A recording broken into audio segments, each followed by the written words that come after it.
Hi, I'm Isabel. Hi, I'm Jasmine. Hi, I'm Jordan. And hi, I'm Dylan. We are elementary education students at the University of Idaho, and we're here to take you through a movement dance focusing on the concepts speed and focus while focusing on our emotions. So let's get started.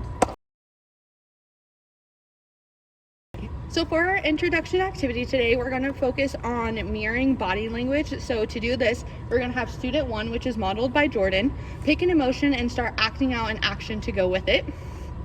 Next, we're going to have Isabel start guessing the emotion and mirroring it herself so she can better understand the body language that goes with Jordan's emotion.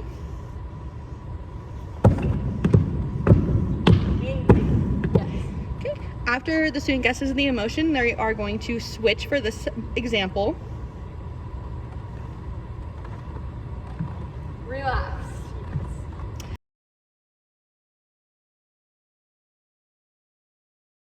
So the point of this activity that we just modeled was for students to understand how to pick up on their peers' body language. As we can see, Isabel learned to pick up on Jordan's angry emotions. So with this, we do anticipate it taking about 4 minutes in your classroom. You do have a little bit of options with this, so you can have students do as many emotions as they can for 2 minutes and then switching, or you can do it like we modeled in the video where they do one emotion at a time, just alternating until the 4 minutes is up. It is up to you to choose what best fits in your classroom. Now we are going to explore the concepts.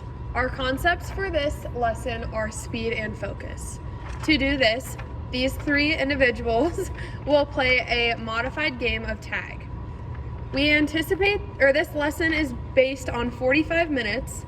We anticipate it will take about 7 minutes in the classroom, but please feel free to go until you think your students understand the concepts we are working on. 2 people in this game will be it. 1 person will be the safety. For the purpose of this example, we will have 2 runners and 1 person tagging right now.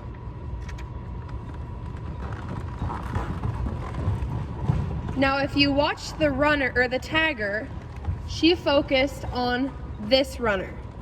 She focused on her and went towards her to tag her. Okay, after the demonstration on focus you just saw, now we will focus on our speed. Here will be an example of that. We have 1 tagger, 1 runner, and 1 safety. She is our runner, and there is our tagger. Now, if you watch our runner, she is focusing on walking super slow. And now our safety will tag. And she's back to running super fast. So that's what she's focusing on as a runner and target, is how fast she is moving when she is tagged or not tagged. Now we are going to talk about UDL accommodations and what happens if a student has a physical impairment. For a student who is in a wheelchair or physically impaired from the bottom half, they could be the referee. As the referee, they could make sure everybody is playing fair and a safe game. So when I say a fair game, we will focus like our focus is on speed. So I will have them show what slow speed and fast speed is. So when you are running, you should be running fast until you get tagged. Then you will be running a slow speed. So first, I will have Isabel show you how you should be running the majority of the game if you're not tagged. And that's fast. Now, I will have Jasmine show you medium, which is not a fair way to play the game. And lastly, I will have Dylan show you how slow you should go once you are tagged.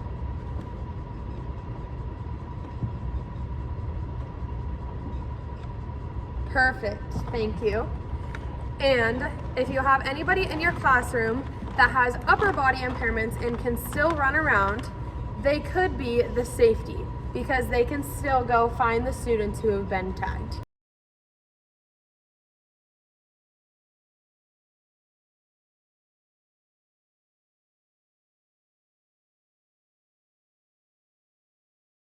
Now we are going to do skill development, adding on to that tag game. We will focus more on emotions in this tag game. The same rules apply as before. We will have 2 taggers, 1 safety, the rest are runners, and the same UDL accommodations as before, so you have potential for a referee. In your classroom, you will play this for a total of 15 minutes and do 5 3-minute rounds. Each round will focus on a different emotion. When introducing a new round, you will provide scenarios for students to focus on one emotion. Now we will show an example of that with our runner, safety, and tagger. The scenario they will explain is moving in an angry way, such as stomping. So that's the emotion they will focus on in this example round of tag. Go ahead.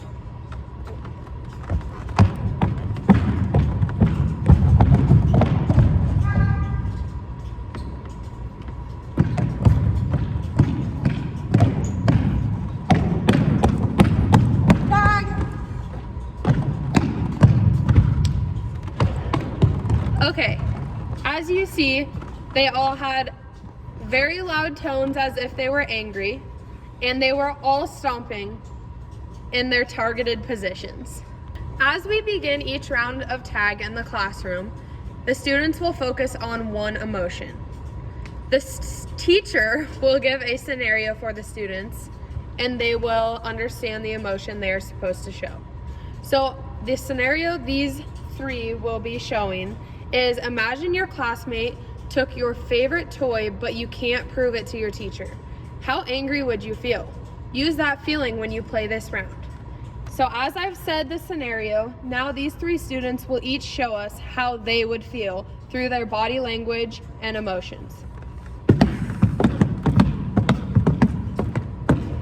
In our round of tag, as you saw before, they were all stomping, the tagger, runner, and safety. So that's what you will have your students do for the 5 3-minute rounds.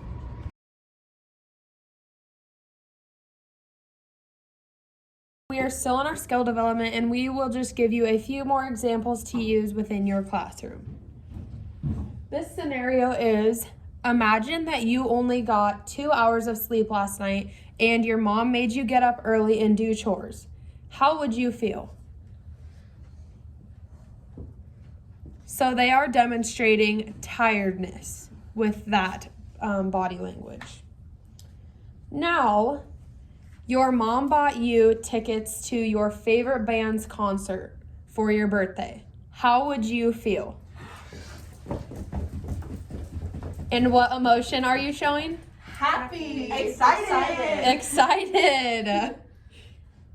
And you are studying for a test and you just do not know what will be on it. You are so confused. How would you feel?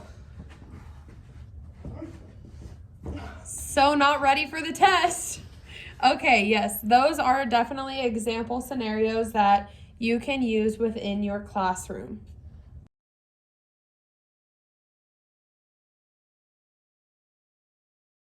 We're going to be moving on to creating and cultivating activity. We're going to keep our focus on speed and focus.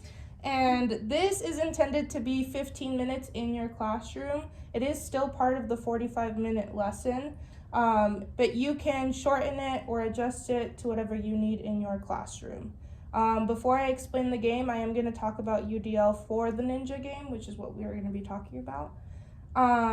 Basically, students would only need to use the upper body if they were unable to use the lower half of their body. I'm going to go ahead and explain the steps one by one. You can find this in the lesson plan if you need to refer back to it. So the first step is all the players would form a circle. Each player would fold their hands like a ninja. They're going to show you their ninja hands. And then to begin the game, one player will count down 3, 2, 1. I'm going to choose Dylan to do this. 3, 2, 1. Everyone will jump backwards far or as close as they want from the circle. And each player will be allowed to make one move, either attacking or jumping to another area of the playing field. A move must be in one motion. There's not a series of motions, so every player can only move once. When attacking, the goal is to strike the other player on the arm, no other parts of the body. Once a player makes their move, they must stay frozen in the position they ended in until their next turn. If the defender is hit, he must place his or her arm behind his or her back. Once both arms are hit, the player is eliminated from the game. A defender who is being attacked is also entitled to make one move attempting to get out of the way. This move must only be in one fluid motion, and the defender must remain frozen in the position they end in. The last person standing is the winner. Now we will show you an example of how this works. Now the group will give an example of how the game functions. For this reason, because it is an example, we will be moving a lot slower just so that we get the point straightforward. But you can feel free to play with the time however you want, or the speed, I should say. 3, 2, 1, go. Everyone steps back in one solid motion, and Dylan was the one to count back, referring back to the steps. Her focus is on Jasmine, and Jasmine only moves back because she's the one being targeted. Jasmine's focus is on Jordan, and Jordan again shows the example of moving back. She hits Jasmine, so Jasmine no longer has that arm. Dylan's focus is still on Jasmine, and Jasmine moves back. Jasmine attempts to hit Dylan, and Dylan moves back. You see how these repeated motions keep going. They're going to speed up a little bit just to show you what it's like in real time. They keep moving back. Dylan has one less arm. Jasmine's out of the game. Jordan hits, Dylan's out of the game, and Jordan's the winner.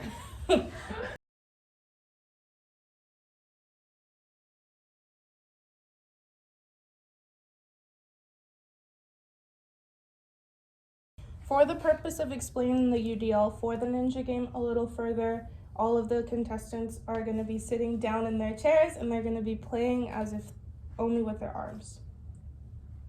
3, 2, 1, go. Notice how they're all still making targets. Jordan's lost an arm.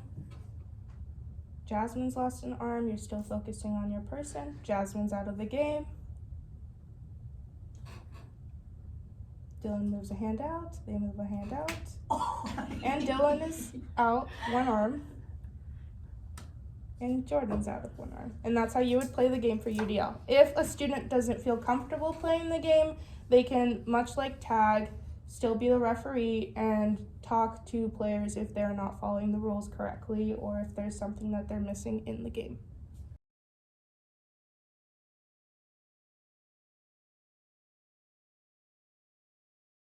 And at the end of the ninja game, it can be a very frustrating game, especially for students when they lose or they get a little bit aggressive trying to chop each other's arms during the game. So an important thing to talk about with your students as a discussion after your game is over is what emotions they felt during the game and how it made them feel and how they can deal with those emotions, as well what physical aspects they showed when they were feeling those emotions during the game. This could be a really good point before our next section, which is the cool down, so it can give students a moment to reflect on what these games mean to their emotional and physical health. Alrighty, we're going to make sure that you have enough self-space around you. Make sure you can wave your arms without hitting anybody else. And then continue to focus on the emotions that we talked about, frustration and anger and letting go of all those negative emotions. The first step that we're going to do is vestibular or balance. We're going to think of a confused motion. Maybe try spinning your body, swaying back and forth as you try to make a choice. Laying from one choice to another, one choice to another, back and forth. I'm going to do this a couple of times and explore the emotions you feel as you make one choice and then another, one choice and then another. We're then going to move to cross-lateral, where you're going to move opposite quadrants. So we're going to stomp like you're angry. moving your right foot with your left arm and your left foot with your right arm, alternating as you walk. Notice how the motions are fast and quick, concepts that we talked about previously. We're going to start our body side choices, and we're going to stabilize our sad side of our body and move our opposite side of our body in a happy way, exploring the speeds and the motions that you can create while doing that. Focus on the speeds and the different ways that you can do that, and then switching sides to your happy side being stabilized and your sad side moving slowly and exploring what that might feel like.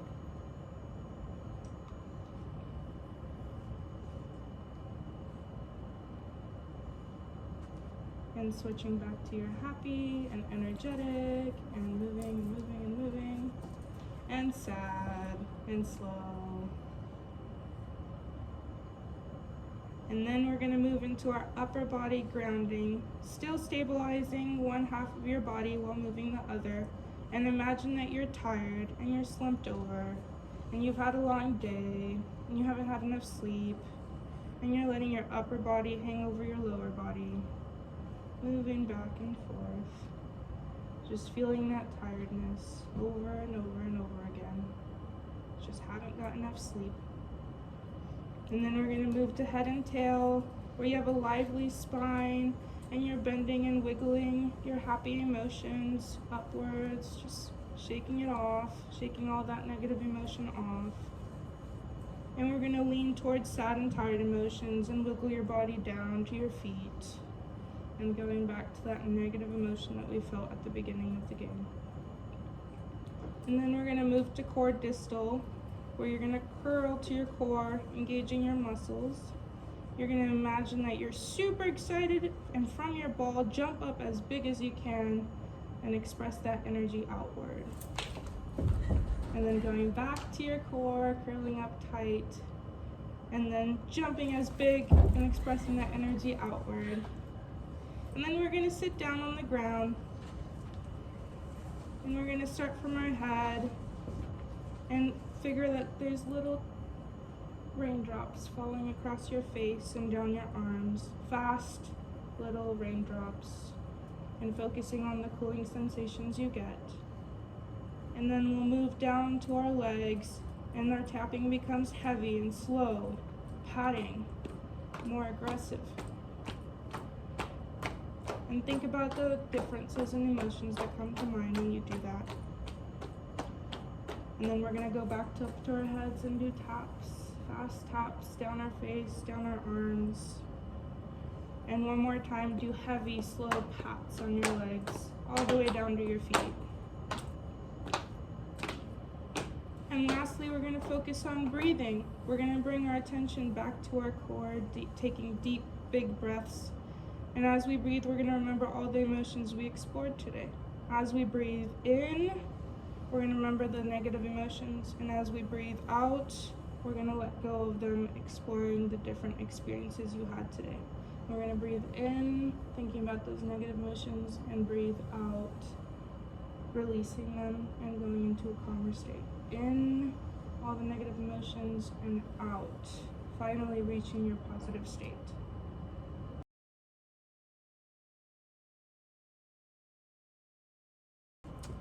All right, so as we wrap up day one, I want you to think about some of the things we talked about today. We talked about some UDL accommodations for these activities. We want to again emphasize our two concepts, which was focus and speed. And then we also want to remind you some of the emotions we went through, which is like anger, sadness, confusion. And then for your assessment, we're actually going to set that as a day 2 thing, just so you have time to really maximize that assessment. For your assessment, what you will be doing is you will have a teacher checklist, which is going to be a rubric attached in the lesson plan. Feel free to print this out and use it for your entire class. The assessment itself will be students creating their own dance. They will pick one emotion and use 3 to 5 motions in that. So this could be like sharp motions, this could be slow motions. They can play with the concepts, but it's up to you how much you want to expand and shorten this assessment to fit it to your classroom. Thanks for learning with us today. Bye.